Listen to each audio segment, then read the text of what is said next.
This episode is sponsored by Smart Travel, a new podcast from NerdWallet. So we've all got them, haven't we? That one friend who always finds the best travel deals, who always picks the right cars for points, and who somehow ends up in first class while you're back in the middle seat in coach. Well, Smart Travel is like that friend, but in podcast form. They cover all things travel finance, like how to book busy season trips without that busy season sticker shock that we all hate, how to avoid paying for upgrades you won't use, and how travel advisors can snag secret perks you didn't even know how to ask for. How useful is all of that. So travel smarter and spend less with help from NerdWallet. Follow Smart Travel wherever you get your podcasts. Armchair-Explorer is a part of the Voyescape podcast network. Check out all of their shows from around the world at voyescape.com. Hey guys, happy Christmas and merry holidays and a ho ho ho to you. I hope you're having an amazing day wherever you are. I hope you're full of turkey and delicious Christmas dinner and are ready to settle down to this story today. I'm bringing it back. It's one from last year, but it's very apt for Christmas because it features reindeers. Spoiler alert, none of them have red noses. And as far as I know, none have pulled Santa's sleigh, but they are an intrinsic part of the way of life for the Nenets of Siberia who live in the Yamal Peninsula. Now, these guys are the oldest existing true nomads. They make a living by herding reindeer in a place that literally translates to the end of the world. That's what it's called. And when author and explorer Christine Amour-Levar learned that she had a third-degree connection to this tribe, she set about arranging an unprecedented trek to accompany them during their southward migration. 5 months later, she was leading the first all-female group to cross that part of Siberia, and she was doing it with the Nenets by their side. It's an incredible story, and she is an incredible woman too. Since this episode was aired about a year ago, she has been busy, to say the least. And what's cool about Christine is, although she is a hardcore explorer, she's also a businesswoman. She's the founder of 2 nonprofits, Women on a Mission, which you're going to hear a lot about later on, and another one called Her Planet Earth. She set world records, and she's raised hundreds of thousands of dollars for various causes, including climate change, in which she's very, very active. Plus, she has gone on another amazing trip, and we're actually going to hear about that next year. She crossed the Namib Desert in Namibia, the first all-female team to do that, with my wife. That's right. Mrs. Armchair Explorer accompanied her on this adventure. I was so impressed when I first interviewed Christine that I immediately said, how can I get my wife on your next expedition? And it happened. It's an incredible story. She brought a microphone with her, and we're going to do a special episode next year all about that adventure. So do keep your eyes and ears open for that. But for now, sit back, enjoy. It's Christmas. The elves should be spoiling you right now. Pour yourself a cup of something lovely and enjoy this special reindeer episode. It takes a few hours to get ready. So the dogs are running around, the women are packing up, the men are putting the reindeer in place in a queue with a sleigh attached to it. And then basically before you know it, we're like, okay, everybody on, let's go. Today I'm speaking with adventurer and author Christine Amour-Levar. She has led record-breaking expeditions into some of the most inhospitable places on the planet, including the frigid, snowy tundras of Siberia, where we'll be joining her today as she embarks on an epic journey alongside the indigenous Nenet tribe, following the annual migration of their reindeer herds to their winter feeding grounds. It's going to be a good one. But before we get started, I want to give a quick shout out to our sponsor, The North Face. When you wear the North Face, it's more than a jacket. It's the calling to get out there and explore. And if you want to answer that call, you need the right gear. In fact, the expedition you're going to hear about today wouldn't have been even remotely possible without proper clothing and equipment. That's why choosing a brand like the North Face makes every adventurer's life easier and safer. Everything the North Face makes, from jackets to vests to hats to gloves and lots more, is tested by professional athletes in extreme conditions to make it the best possible product. They also adhere to strict sustainability standards in their manufacturing, which is really important because getting to explore the planet while knowing you're making a choice that respects it and helps protect it is what we are all about.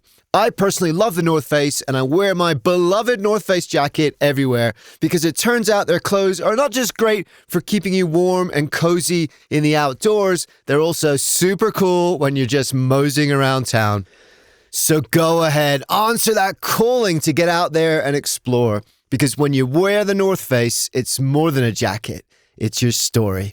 Visit thenorthface.com. Hey, you could even do that while you listen. Go ahead and multitask and find something amazing for yourself or for a loved one this holiday season. That's thenorthface.com. Right, let's get on with the show. Hi guys, welcome to the Armchair Explorer, where the world's greatest adventurers tell their best story from the road.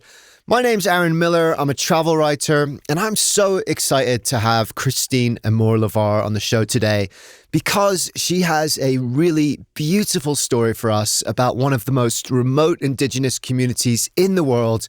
It's a glimpse into a world most of us will never see. Plus, there's reindeers, and if you're listening as this episode first comes out, it's the holiday season, so that is very, very apt. I think you're going to like this one. Are you ready? Let's go.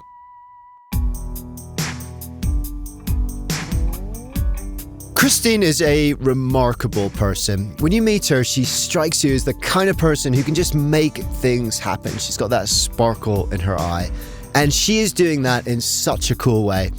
A former Nike executive, she left her high-flying job to start two nonprofits, Women on a Mission, which leads all-female expedition teams to some of the most remote corners of the globe in order to raise funds for women affected by violence, war, and abuse. And her other nonprofit is Her Planet Earth, which educates and empowers women around the world to work at the forefront of the fight against climate change.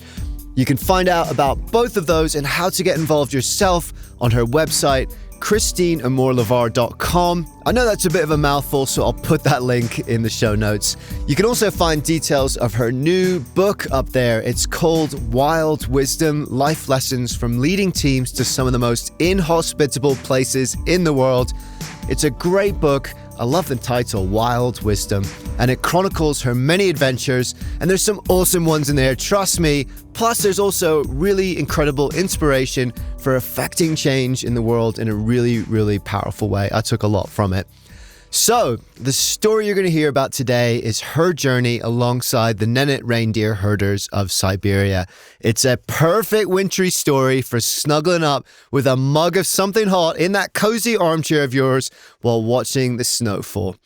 But before we get going, please remember to connect with us on social media. We're on Instagram and Facebook at Armchair-Explorer Podcast. You can also sign up for the newsletter at armchair-explorer.com.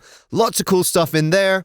And if you're feeling particularly generous, you can become a patron of the show. For less than the cost of a single pint, you can help support this show and help to spread our message, all of our message of love for the outdoors and the pure joy of exploring this amazing planet of ours. Thank you so much for whatever you can do. But for now, let's get into the story. Christine Amour-Levar has always had travel written into her blood. As a French-Swiss Filipino woman who grew up in both France and the Philippines, she embraced the joy and the importance of immersing yourself in different cultures from a very young age. In this vein, she attended university in Japan, launched her career in the United States, and then moved overseas to Singapore. It was there, while working as a marketing executive at one of the biggest companies in the world and raising 4 children at the same time, that something extraordinary happened to her one day in the parking lot outside of her daughter's elementary school. Meeting Valerie, about 10 years ago was really what I call my tipping point. There are people that you meet in life that I believe are meant to be put on your path.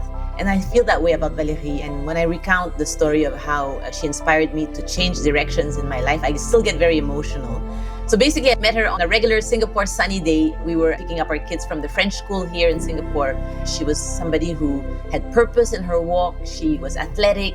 And then one day she said to me, actually, I'm going to be away for 7 weeks. And I said, so what are you planning? And she said, actually, I'm going to try to climb to the summit of Everest. And that literally just floored me. So meeting someone like that on a regular day, who was also a mom, and telling me that she was about to climb Everest really kind of woke me up.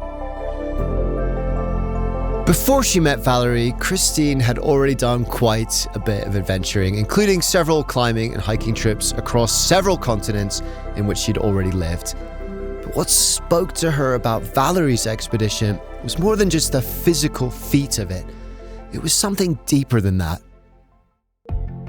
On the first try, she summited Everest, and on the summit, she held a banner that said, "Bearing the flag for women everywhere," in support of a charity called Women for Women International that she had been volunteering with. And I just thought that that was such a beautiful moment. When she came back down to Singapore after summiting Everest, I met up with her and I wanted to hear all about her climb. And she had really inspired me, seeing somebody do something so brave in support of other women in need. And, women survivors of war are some of the most marginalized women in the world. Oftentimes in conflict zones, they suffer more than soldiers. That plight really touched me, and I realized that I needed to support this in some capacity. And so together we decided to take a group of women 6 months later to Everest Base Camp to raise $100,000 for women survivors of war. Their message resonated deeply with women around the world and would continue to do so. Since then, her expeditions have raised over $1 million in support of women survivors of war, while at the same time empowering and changing the lives of the women who came with her, just ordinary people who chose to give up their time, grit and determination to this incredibly important cause. But it started, her whole life-changing, transformational journey began with 9 other women at the roof of the world. The Everest Base Camp trek is really about endurance and being able to manage your body and your health as the altitude really climbs. It's a beautiful trek, but it's a pretty tough one. So you fly into Lukla Airport, which is considered one of the most dangerous airports in the world, actually, because it's just next to a cliff. It's about 2,800 meters. And you start the trek there, and you climb up basically over a period of 9 to 10 days until you reach Everest Base Camp. And it's really, really quite steep all along the way. It's beautiful. You've got 8,000 meter mountains all around you, because the Himalayas has the tallest mountains in the world. So even if you're at 3,000 or 4,000 meters, you are surrounded by majestic peaks. And as you climb up, the vegetation changes and the scenery becomes much more very much moon-like, more arid and pristine, and the lakes are turquoise and glacial. And it's just breathtaking. And you are a little bit lightheaded because the altitude starts to affect you. A couple of my teammates started getting blue lips and headaches, and so we had to watch that quite carefully. And a lot of people sometimes have to turn back if they're really not feeling well with the altitude. But luckily we were okay, and then we continued on to base camp and summited at the camp all together, which was a beautiful, beautiful, touching experience. We were pretty exhausted, we were emotional, it was windy and cold, it was almost minus 15 degrees, I think, during the day. And we were able to sleep at base camp, which is quite a unique opportunity, because most people are not really allowed to sleep at base camp unless you're summiting Everest. But because of Valerie's expedition contacts, we had arranged to spend the night there next to the Khumbu Icefall, which is so dramatic and stunning.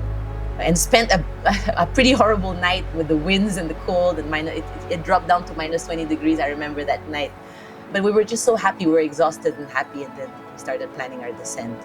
So lots of emotion, and a huge sense of achievement, because I had never done something like that.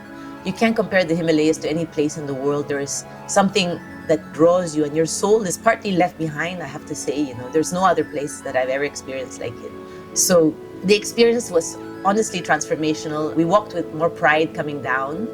That sisterhood, that sense of achievement that we had gone through this experience together for such a worthy cause, is something I'll never forget. Because I also want my teammates to grow and transform, because they become agents of change themselves. And that's where the ripple effect continues as well. It's not just for the funds that we raise for our charity partners, it's also the women that come along with me on the journey who become sisters for life, and who are then creating that positivity in their own families and their own communities.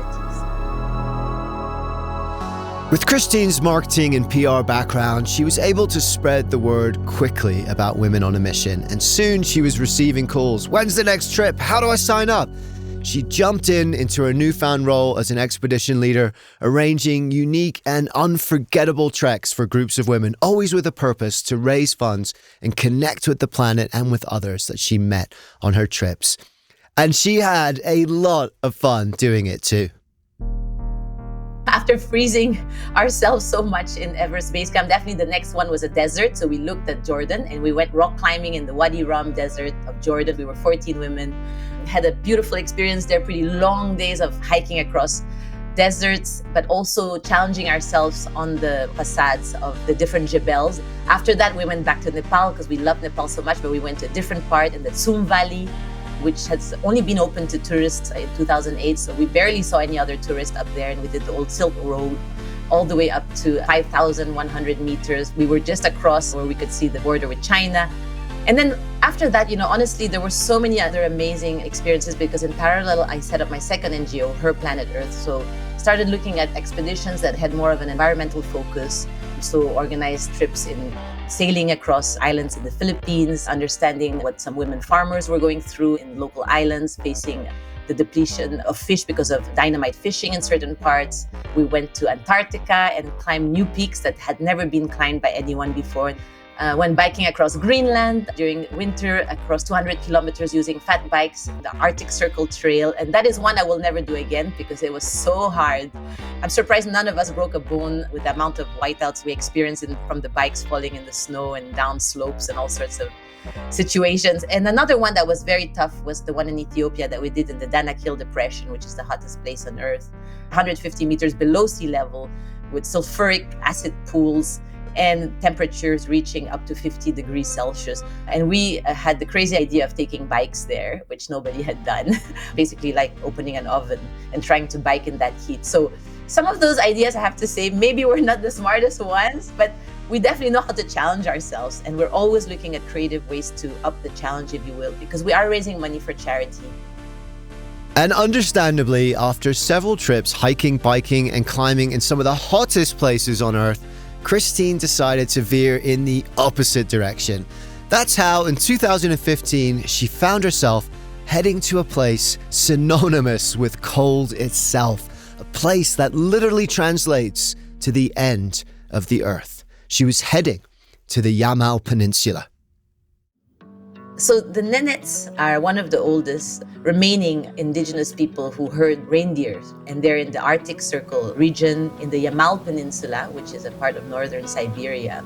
And they are traditional reindeer herders, so they travel with their herds of about 10,000 reindeer. And as the winter sets in, they migrate slightly south of a river called the Ob River to allow their reindeers to find more food.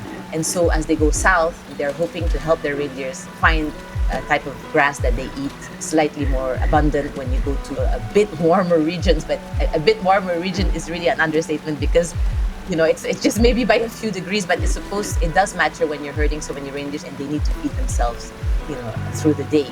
And, there are people that don't have much with them, so they travel with their reindeer, with their sleighs. They are wearing reindeer fur. They don't have many possessions. They also eat frozen fish that they are able to fish from making holes in different parts as they travel around rivers or lakes.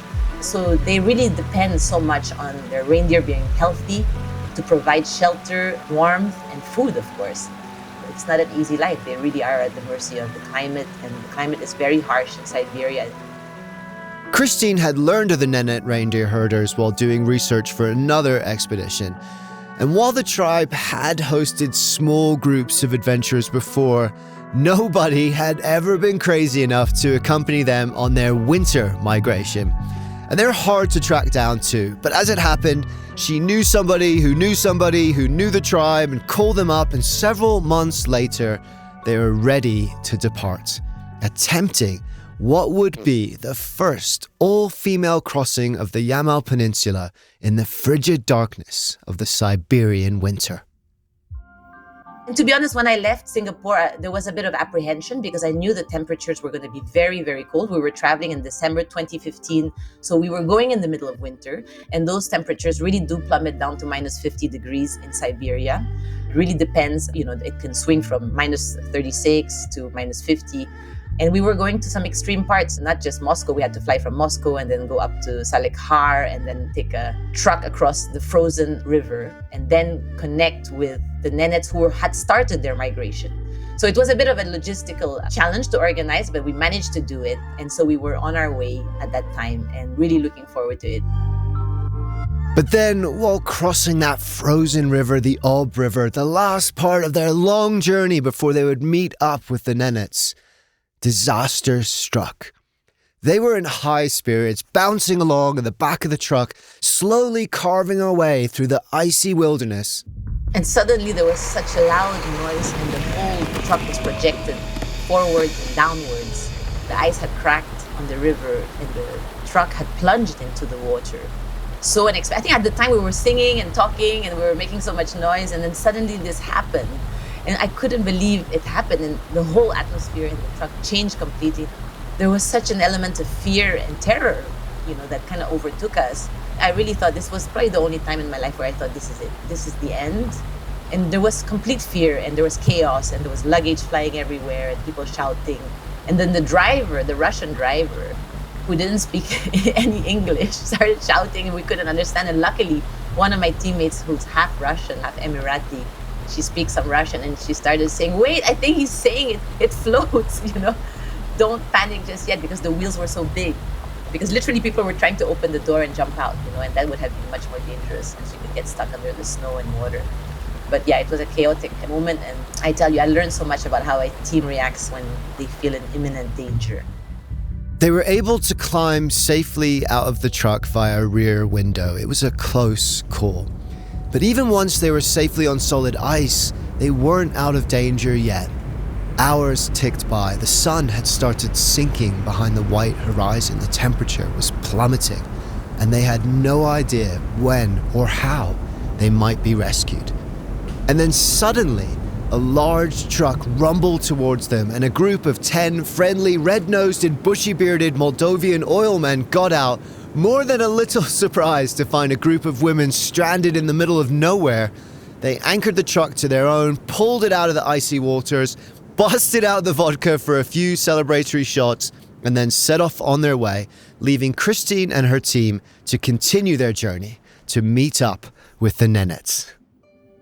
After this truck ride across the frozen river, late at night, so we arrived, it was quite dark, we couldn't see. It's a small town that's not far from where the Nenets actually migrate from. And we knew that we were going to meet them the next day, so we were so excited, but we were exhausted as well. Our local guide had arranged for us to wear Nenet clothing because the Nenets had insisted that we dress that way and none of that, modern expedition stuff that they said you have to wear what we're wearing to be safe. We were wearing reindeer hides and the fur was inside. And it had mittens attached to them so you wouldn't lose them, little mittens also with the reindeer fur, and then thigh-high reindeer boots. So they're the warmest things you can wear. So the Nenet men came to pick us up in their snowmobiles, and they brought some box sleighs with them, which was where we were going to load up our luggage and ourselves into. They were dressed in all their Nenet regalia, which is quite impressive. They're tall men, they look Eurasian a bit, they've got an incredible mix of kind of Caucasian and Asian. Some of them have blue eyes that are almond-shaped, but they're all very strong and tall. They're reindeer herders. They're tough guys, So they drove us, and it was a crazy ride, in that kind of temperature. I think it was minus 25 that morning, and with the windshield factors being bobbed around into the box sleighs. And then we arrived at the tribe, and here they were. It's such a beautiful setting, all white, amazing chums, all around in a circle, if you will. The tribe came out to see us. The women, the children were all staring at us. Who are these people? They had heard we had visitors. And then we were assigned to stay with different families. When viewed from afar, the Nenet camp vaguely resembles a semicircle of slumbering brown and white giants huddled together against the icy wind and snow. Their community consists of approximately 45 Nenet herders, men, women, and children, 20 herding dogs, adorable but hardy bundles of black fluff, and 7 chums, the traditional Nenet tents. Each chum is built with sturdy wooden poles, arranged in a wide conical shape and layered with overlapping reindeer herds. A stove in the center keeps the tomb warm as plumes of white smoke coil up, puffing into the freezing air through the small opening in the top. Christine was staying with the tribe's leader, Yuri, who lived in his tomb with his wife, parents, child, and 9 dogs.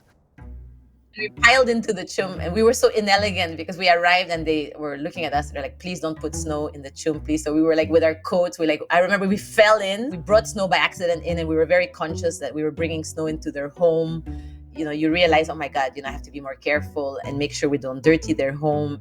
And basically fur was everywhere. Even if I tried to take my toothbrush out, there was fur everywhere. We were sleeping on reindeer fur blankets on the ground. The tomb is made of reindeer hide as well. So it's everywhere. And we also brought in our sleeping bags, our minus 40 degrees sleeping bag, because at night, the temperature in the tomb drops to minus 15 because they turn off the stove. Basically, they have a little portable stove as well. So you wake up and, you're in the tomb, even though we're sleeping with a whole group of people and 9 dogs. It is very cold as well. A nighttime temperature of minus 15 degrees Celsius is nearly negative 60 Fahrenheit. That first night, Christine and her companions were extremely grateful that the Nenets had insisted on outfitting them with traditional reindeer hide clothing. It really is the warmest and best protection they could have had. But even for those who managed to fall asleep, the migration itself was set to begin the very next morning, and it was not a schedule for the faint of heart. Around 4 a.m., they start waking up, they turn on the stove, we get one quick cup of tea, and then everybody starts packing everything. Us, because we didn't really exactly know how to help them, we just tried to get out of the way, pack our bags, put our clothes on, and basically step out of the tent with our bags, and then we kind of watch them as they start, dismantling their tent. Then the men go out and get, from the 10,000 reindeer, they have special transport reindeers, which are reindeers that are more tame, that they have hand-fed as babies growing up. So they go on their snowmobile and they go towards the herd, which is generally a little bit further from the camp. And they come back with those transport reindeer who know exactly what to do. Then they harness them on the sleigh and then everything gets piled up. And it takes a few hours to get ready. So the dogs are running around, the women are packing up, the men are putting the reindeer in place in a queue with a sleigh attached to it. And then basically before you know it, we're like, okay, everybody on, let's go. And then we're sitting next to them and we're just going like, wow, this is happening. And it's still a bit dark when we set off. And we know that we're going to be on the road for about 10 hours or so. So you just make sure you're wearing your balaclava because of the wind. And because you're not hiking, you really do have to make sure that you're warm and you have enough layers on and you've got all the extremities covered because it is so incredibly cold and windy. So your extremities get very numb very fast. And then you're sitting with one of the herders who's basically driving the reindeer and he's just grinning. He doesn't really talk unless you've got somebody who can translate next to you. So there was only one teammate and one guide who could really translate. So we weren't always together. So sometimes we just, grin and use sign language. But they were, very polite and very nice. In Siberia, the nights are cold, but the blizzard conditions during the day are even colder.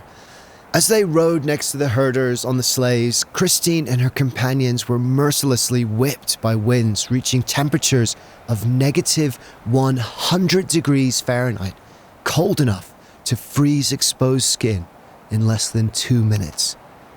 But as they were quickly learning, even the harshest conditions didn't deter the Nenets from their course, heading southwards, racing against the weather to find grazing ground for their herd. The migration were every 2 days, so it wasn't every day, which allowed us to spend a bit more time in camp and get firewood. So we'd pull a sleigh and bring back some firewood. We'd go and pull some water as well from the hole that they would make in the nearby river or lake. Some of the teammates got to do some weaving as well. So, and then we would just go about our business, and then suddenly, without warning, they would decide that it was time to slaughter a reindeer, and we would suddenly go, oh my God, it's happening now. So let's focus on this, So because they don't announce what they're doing to us, right? We're just there, and we're just trying to not be in their way. For centuries, the Nenets have lived in a symbiotic relationship with their reindeer, herding them on long arcs from north to south and back north again, to help them find greener pastures.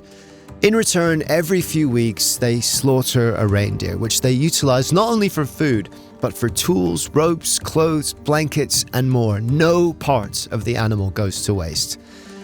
And while watching the reindeer die may have felt distressing to someone outside of the Nenet culture, it was just a natural part of life for them. She writes, "The rope around the reindeer's neck pulled taut by 3 broad-shouldered herders squeezed the remaining life out of it. Slowly its resistance weakened, its eyes glazed over and fixed on a point in the Arctic sky above. And then suddenly, complete stillness." Then they open it up and suddenly it's like blood everywhere. And the whole tribe comes to the reindeer and starts drinking blood, and that's where we experience it. It's quite a scene, you know. And the guide was telling us that in Russia, some people make fun of them and call them vampires, which is so unfair. But this is just one of their tradition. This is how they get their nutrients. For centuries, this is how they fed themselves and survived in these kind of conditions. And it actually tasted quite good, you know, I have to say. When you try raw reindeer blood and it's fresh like that, so it's still warm, it's salty, and it's in a very cold environment. So I think it would be very different if it was like in a tropical environment, you start drinking blood. I don't think I could do it. But given it's so cold out there, and, you know, temperature affects tastes as well. You know, temperature affects the taste of food. And then actually, it wasn't that bad at all. We tried kidney as well and liver, little bits. But yeah, when you see that happening for the first time, it's quite a scene. You know, there's blood on people's faces and hands. And when blood dries, you know, it's mostly water, actually. And I remember that we had our hands also, you know, full of blood. And suddenly I was like, oh my God, my hands are hurting so much from the cold because the blood is drying on my fingers. So you'd have to try to go back and put your mittens with dried blood on them. But quite a scene to see, you know, and it's actually okay. You know, it's an experience. And while it was hard in many ways, Christine was also honored to share in this centuries-old practice with the Nenet people. She and her companions were living under their care, living their way of life, trying to survive in the dead of winter in one of the least hospitable places on Earth. And in that kind of environment, life and death were balanced on a knife edge. We were always asked to walk out of the camp in pairs because suddenly the weather can change and you can lose sight of the camp. These accidents can happen very easily. You may realize that you thought the camp was right behind you, and before you know it, you're not sure how to get back. And if a storm comes and you're just, even with your clothes, then you will freeze to death. So we would go in pairs to go to the bathroom in the snow, you know, because they stipulated that we had to be quite far away from camp. They have many rules around women especially, like the invisible line that was in the tomb. You couldn't put your hand across the invisible line, which of course by accident we always did. But luckily they were quite good-natured and they were quite forgiving with some of the mistakes we made. The rules of the tribe were there to keep people alive. But some of the rules, particularly around women, were also cultural and harder to understand, particularly for an all-female expedition team in which female empowerment was at the very core of what they were doing and why they were there. The women had such an important part to play in the whole tribal life as well of the Nenets, you know. So there were rules that made sure that we're not allowed to step over men's tools, and women were not allowed to show anything related to parts of their body, the reproductive part. So they were very particular about that, and they believed it brought bad luck. And so, you know, there was all these rules that we were very careful to respect. But at any point, we never felt that they mistreated their women. They showed respect to their women. They were very protective of their women. And the women, you know, in the tomb were in charge, making sure that everybody was fed, and also in charge of the dismantling as migrations would start again every few days. But they did ponder a little bit on the freedom that we had to suddenly leave our husbands and families and come across the world to migrate with them. So they did think that it was a little bit, you know, exciting. They used to ask us funny questions when we'd have a glass of vodka with them sometimes in the tombs, like, why do your husbands let you do this? And we said, well, because they have no choice anyway. I would sense that they almost wanted to come with us on the next expedition, you know, and try that kind of life. Because they found it quite funny that here we were so free. We were women that could do that. So there was that sense. But they're also bound by so many obligations in terms of making sure that they are committed to their tribe. So they have different kind of, I suppose, they live by different rules. And it is very much tied to the life they chose, this traditional life, which requires all of the tribe to support each other in order to make sure that they survive and are safe. And in fact, every member of the Nenet tribe was there out of deliberate choice. They wanted to be there. But that choice is also a hard one, knowing on the one hand that an easier, more comfortable life is possible, and on the other, that the only way to keep their culture alive is to forego that comfort and ease and choose the hard life of their ancestors instead. The numbers of Nenets are dwindling. So the Russian government actually has stipulated that by the age of 7, Nenet children have to go to school. And so they have to make sure that at some point the Nenet children are taken to public Russian schools. And actually the Russian government then organizes helicopters to drop the kids back to the tribe that's traveling. And then when they become adults, the children can choose, do they want to become Nenet reindeer herders or do they want to just integrate society, Russian society? And many times, a lot of them don't want that harsh life. So at night, when we were in the room, they would bring out the vodka and we'd have a bit of a chat then. And his father, Yuri's father, was more chatty. We used to call him Papa Smurf because he had a blue sweater. And he was really friendly. Again, so telling us a little bit about some of their struggles. And they did say, I mean, the life they have chosen is tough. It's not the life for everyone because actually the sisters of Papa Smurf, one night they came on a whole bunch of snowmobiles to come and visit him. And so he had 5 sisters. So we had such a fun night in the tomb because his sisters came and they all said, we're not living this life. We don't want this. We want the comfort of the city. We want the hot running water. And they were kind of laughing a little bit at the fact that their brother had chosen this life. But that's why Yuri was the leader. And the longer Christine stayed with him and got to know him, the more she came to feel that he embodied the kind of strength and community and mutual care that has enabled the Nenet people to survive for centuries. Watching Yuri in action, she writes, crystallized for me that tribal leadership is not simply an act or a series of acts or directing a process or playing a role. Tribal leadership is the embodiment of a culture, of traditions, of learned patterns of thoughts and behaviors, values and beliefs. And gradually, as the days of the migration rolled on, Christine and her team fell into step with the Nenet people, growing accustomed to the herding pace of life. She writes, as the days went by, I learned to appreciate the tranquility of the boundless empty spaces, while the deafening silence of the frozen tundra kept me suspended in time. The dramatic sunrises and sunsets were unforgettable, even if I confused the two, given the days were so short. But even savoring the moment couldn't stop the time from passing. And several days later, their trip was finally coming to an end.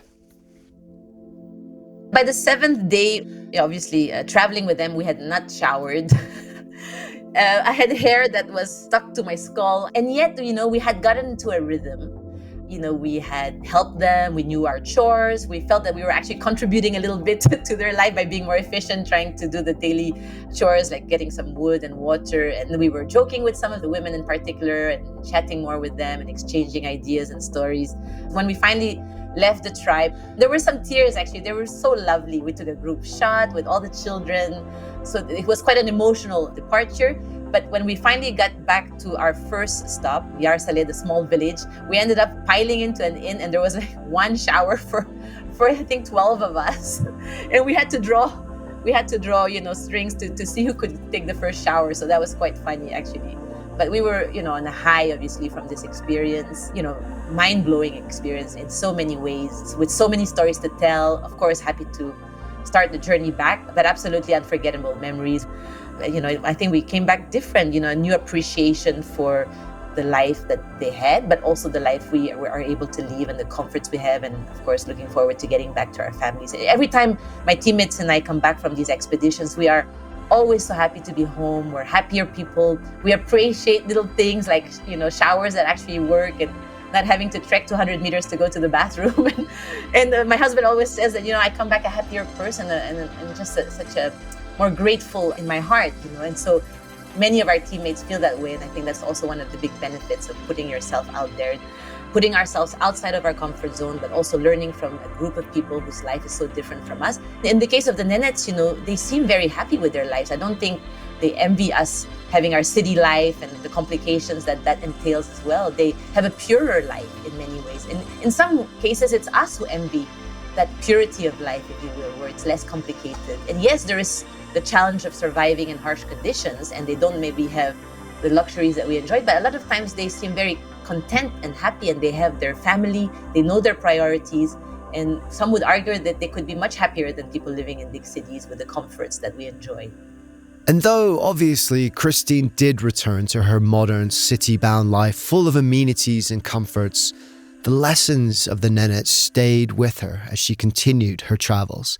In fact, she began to refer to their way of life, a connectedness with nature that is seen across almost all indigenous cultures, as wild wisdom, which would become the name of her book and the foundation of her life. Wild wisdom is the kind of leadership that I've found through these experiences, and it's tied to what you learn from spending time in the natural world and understanding how indigenous people operate and how nature also impacts you.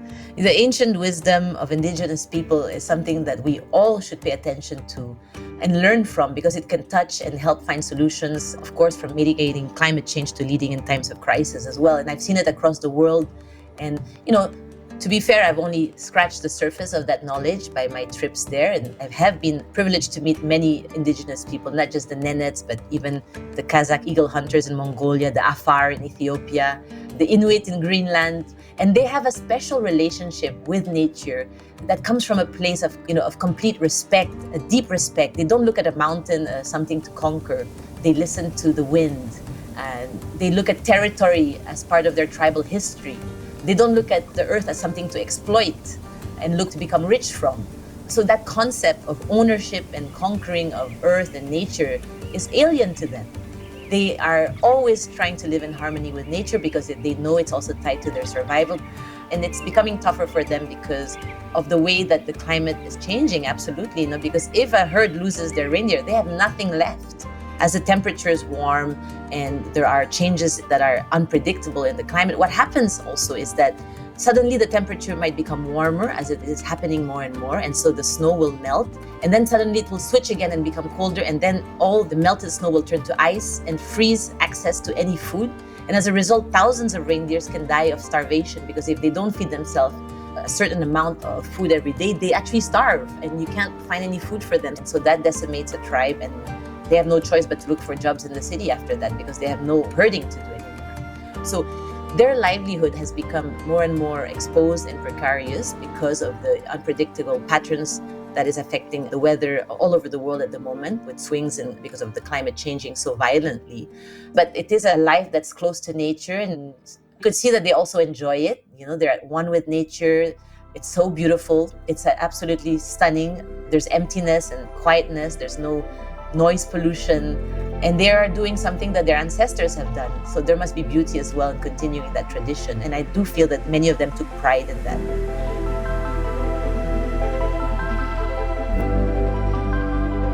Thank you, Christine. Thank you for sharing with us this glimpse into a world most of us will never see. And it's so special to hear about it from someone who has, at least for a short while, lived it with them and brought home these stories of endurance, strength, community, and fragility in a changing and sadly, slowly disappearing world. But beyond this journey, Christine has led some other pretty amazing and unique trips, and you can read all about them in her new book, Wild Wisdom. It really does have some fantastic stories in there, and it would make a great gift for any adventure lover in your life. So do go and check it out on her website at ChristineAmour-Levar.com, or find it anywhere else you get your books, including your local bookshop. Go and support them. It's a great thing to do. If you want to get involved with her non-profits, you can do so by going to womenmission.com. That's for Women on a Mission, of course, and herplanetearth.com. You can even sign up for one of her expeditions if you're feeling inspired. Why not? Both organizations have some fantastic trips coming up, including a never-before-done trek across the Namib Desert in Namibia, which sounds particularly awesome. Namibia is somewhere I have always wanted to visit.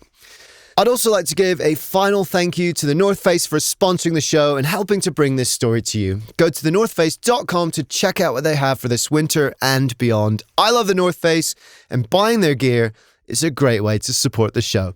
How good is that?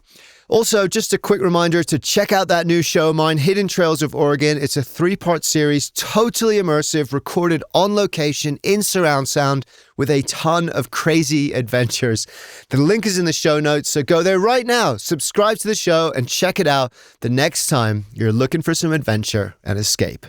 So thank you so much for listening, guys, and don't forget to share this show with your friends. Connect with us on Instagram and Facebook at Armchair Explorer Podcast, and if you can, become a patron of the show to help us to continue to bring these stories to you and to spread this message, our message of love for the outdoors, living life to the full, and the pure joy of exploring this amazing planet of ours.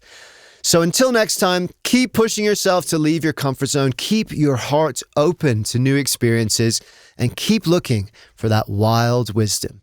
Because the more we look for wonder in the world, the more the wonder of the world becomes a part of who we are.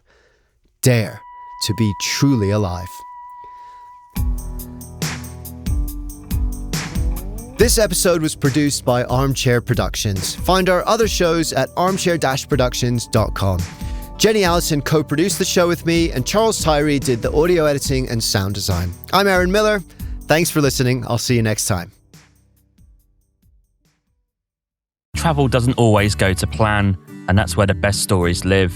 Welcome to the Winging It Travel podcast, where you don't just hear about travel, you feel it. I'm James Hammond, and I'm podcasting my own journeys from the road, sharing immersive soundscape episodes that drop you right into the moment, from busy streets to remote mountains. Along the way, I sit down with local people and fellow travelers to tell honest stories about life, culture, and chase an adventure beyond the routine. No filters, no fake perfection, just stories to tell, tips to share, and experiences to inspire. Search Winging It Travel Podcast on any podcast app, and let's wing it.